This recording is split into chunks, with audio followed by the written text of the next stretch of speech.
Hello everyone, আসসালামু আলাইকুম। Science মম cooking ওয়ার্ল্ডে সবাইকে স্বাগতম। চট্টগ্রামের ট্রেডিশনাল জনপ্রিয় মেজবানি গরুর মাংসের রেসিপিটা শেয়ার করব। কিছু সিক্রেট মশলা দিয়ে এই রান্নাটা করা হয়। এই মেজবানি মাংসটা মেইনলি অনেক বেশি মাংস দিয়ে রান্না করা হয়। চট্টগ্রামে গিয়েছেন কিন্তু এই মাংস খাননি এমন কেউ নেই আমার মনে হয়। কিন্তু চট্টগ্রামে গিয়ে তো সবার পক্ষে সম্ভব না এই মাংসটা খাওয়া।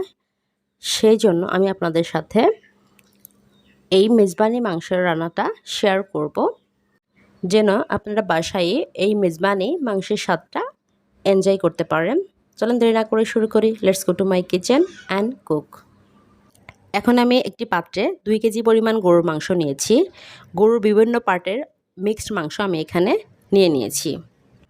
এরপর অ্যাড করছি 1 কাপের মতো পেঁয়াজ কুচি।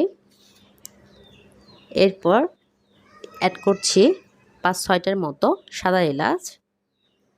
এরপর অ্যাড করছি 3টা তেজপাতা। এরপর অ্যাড করছি 5-6টা লবঙ্গ।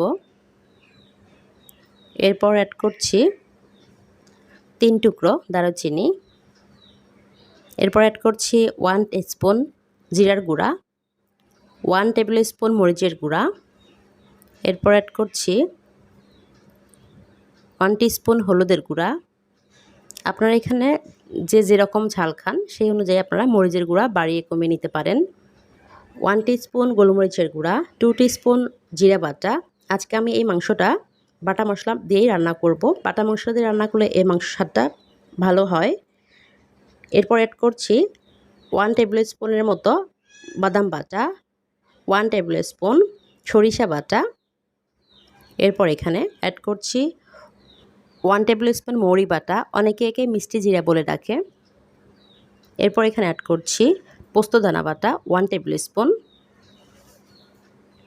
এরপর এখানে অ্যাড করছি রাঁধুনি বাটা 1 টেবিল স্পুন। আমি আস্ত রাঁধুনিটা বেটে নিয়ে নিয়েছি। এরপর অ্যাড করছি 2 টিস্পুন রসুন বাটা।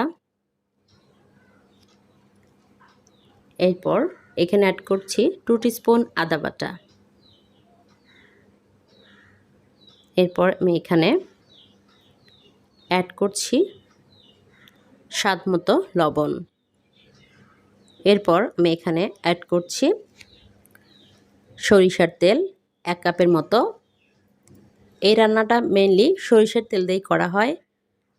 আর বাটা মশলার কম্বিনেশনে এই মাংসটা রান্না করা হয় বলে এর স্বাদটা অন্য লেভেলের হয়। এটা আমি সময় নিয়ে একটু মেখে নিব। আপনাদের হাতে সময় থাকলে এটা কিছুক্ষণ রেস্টে রেখে তারপরে আপনারা এটা রান্না করে নিতে পারেন। তাহলে মাংসের মধ্যে মশলাগুলো ভালোভাবে ঢুকে যাবে। আমার মাখানো হয়ে গিয়েছে। এই পর্যায়ে আমি চুলাতে প্যানটা বসিয়ে ঢাকনা দিয়ে ঢেকে দিচ্ছি। এই পর্যায়ে চুলার আঁচটা মিডিয়াম টু হাই রেখে আমি প্রায় 15 মিনিটের মতো এটা কষিয়ে নিব। এরপর ঢাকনা তুলে আমি এটা নেড়ে দিচ্ছি। মাংস অলরেডি পানি ছেড়ে দিয়েছে। আমি একটু নেড়ে চেড়ে কিছুক্ষণ পর আমি এটা আবার ঢাকনা দিয়ে ঢেকে দিচ্ছি।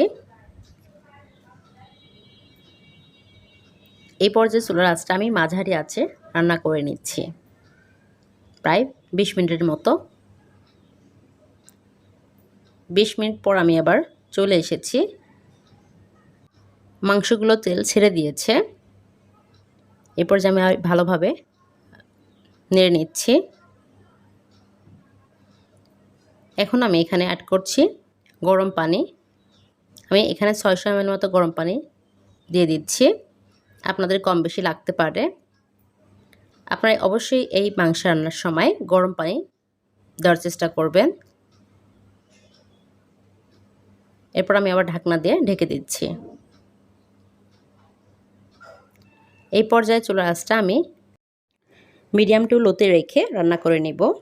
এই পর্যায়ে আমি আবার চলে এসেছি। আমি একটু নেড়ে দিচ্ছি। এই মেজবানি মাংসটা রান্না করতে একটু বেশি মশলা দিতে হয়, ফলে পাতিলের তলানিতে লেগে যাওয়ার সম্ভাবনা বেশি থাকে। তাই মাঝে মাঝে নেড়ে দেবেন। আপনাদের কাছে আমার একটা রিকোয়েস্ট, প্লিজ আমার চ্যানেলটি নতুন, প্লিজ সাবস্ক্রাইব করবেন, তাহলে আমি আরও ভিডিও দিতে মোটিভেটেড হই। আমি এই পর্যায়ে দিয়ে দিচ্ছি কাঁচামরিচ, দিয়ে আমি একটু নেড়ে চেড়ে দিচ্ছি।